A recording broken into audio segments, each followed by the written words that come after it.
Hi everyone, this is Dr. Stephanie Kamalya-Resnick. I'm a board-certified internist and one of the medical directors for virtual care here at Oscar. In today's segment, I'd like to talk about the wildfires out west. A lot of people have been asking how it could affect their health. Well, of course, the fire itself is dangerous, but smoke inhalation can cause a lot of problems too, as the smoke contains microscopic particles that can really irritate your heart and lungs and other parts of your body.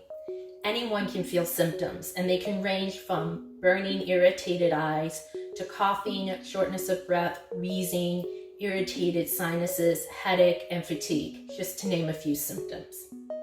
Like I said, anyone can be affected by the smoke, but those who have underlying heart or lung diseases, those who are young, old, or pregnant are all at a higher risk of having symptoms due to smoke exposure.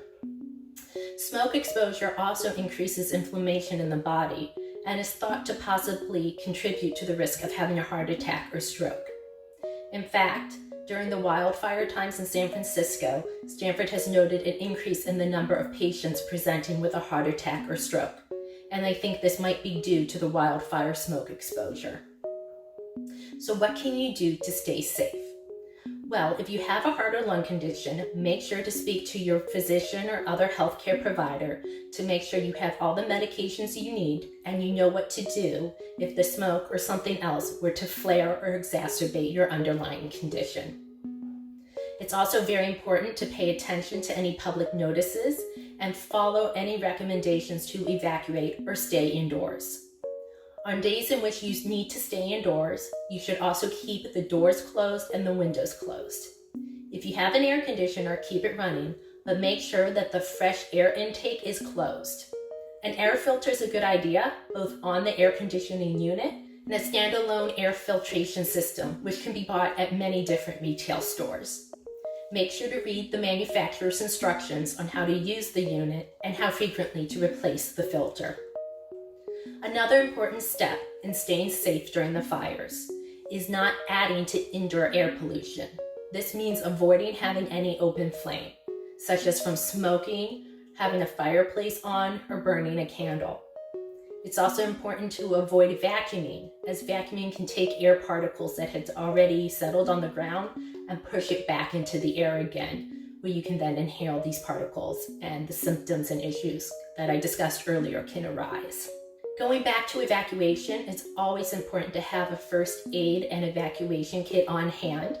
It should include extra food and water, as well as any medication or other healthcare supplies that you, your family members, including the furry ones, may need in case you need to evacuate. Of course, you may also consider purchasing extra insurance for your house, since you can't bring your home with you if you were to need to evacuate. When it's safe to return home after evacuation, make sure not to go near any down power lines or exposed wires. Be especially careful with children and animals, as there can still be burning embers that can burn you. Any food that was exposed to smoke or heat needs to be thrown away as well.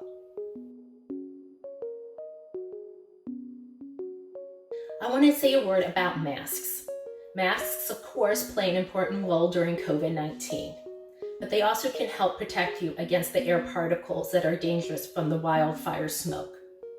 N95 and P100s are recommended, but they can be hard to come by. This is why cloth masks are also recommended. It's better than nothing and does tend to protect you against about 50% of the air particles that we are concerned about.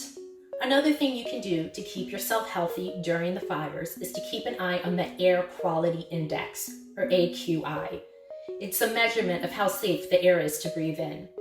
Anything at 100 or below is considered safe. Once you hit 100 or above, that's when it's considered to potentially be a health problem. You can check out the CDC, the Center for Disease Control, website, as they have many other tips to help keep you safe during the fires. Of course, if you're an Oscar member, please don't hesitate to reach out to the virtual urgent care, also known as the Doctor on Call team, for any medical advice or tips you may need. I hope you found this information useful, and I'll see you next time.